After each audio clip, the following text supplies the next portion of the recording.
سیدہ خولہ بنت حکیم سلیمہ رضی اللہ عنہا سے روایت ہے، رسول اللہ صلی اللہ علیہ وسلم سے میں نے سنا، آپ صلی اللہ علیہ وسلم فرماتے تھے، جو شخص کسی منزل میں اترے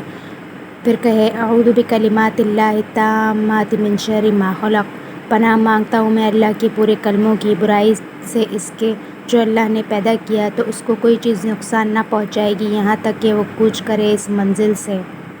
ابو ہریرہ رضی اللہ عنہ سے روایت ہے، رسول اللہ صلی اللہ علیہ وسلم نے فرمایا،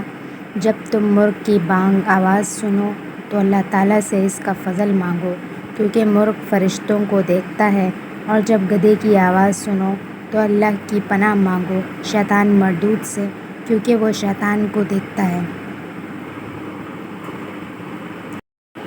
سیدنا صفوان بن عبداللہ بن صفوان رضی اللہ عنہ سے روایت ہے،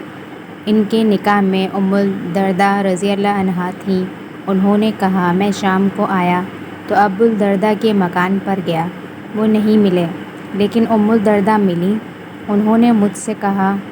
تم اس سال حج کا ارادہ رکھتے ہو؟ میں نے کہا ہاں۔ ام الدرداء نے کہا تو میرے لیے دعا کرنا، اس لیے کہ رسول اللہ صلی اللہ علیہ وسلم فرماتے تھے،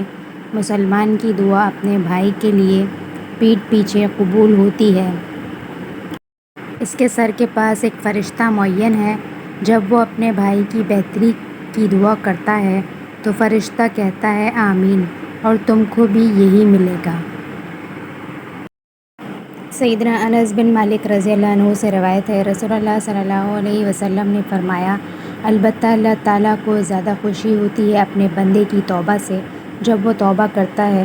تم میں سے اس شخص سے جو اپنے اونٹ پر سوار ہو ایک صاف بے آب و دانہ جنگل میں، پھر وہ اونٹ نکل بھاگے، اسی پر اس کا کھانا اور پانی ہو، آخر میں وہ اس سے نا امید ہو کر ایک درخت تلے آ کر لیٹ جائے،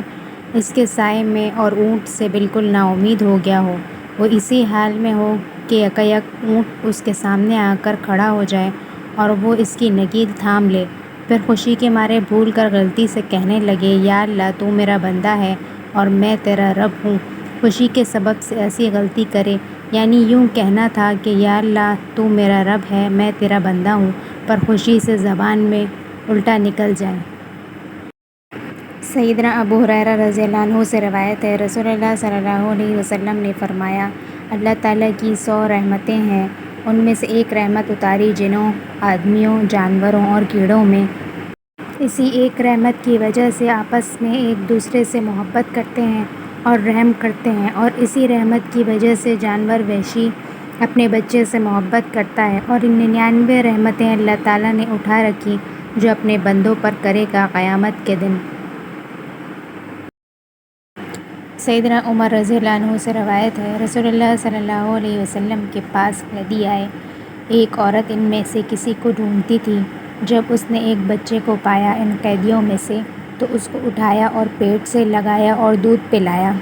اللہ صلی اللہ علیہ وسلم نے ہم سے فرمایا، کیا سمجھتے ہو یہ عورت اپنے بچے کو انگارے میں ڈال دے گی؟ ہم نے کہا نہیں، اللہ کی قسم وہ کبھی نہیں ڈال سکے گی۔ آپ صلی اللہ علیہ وسلم نے فرمایا، اللہ تعالیٰ اپنے بندوں پر زیادہ مہربان ہے اس سے جتنی یہ عورت اپنے بچے پر مہربان ہے۔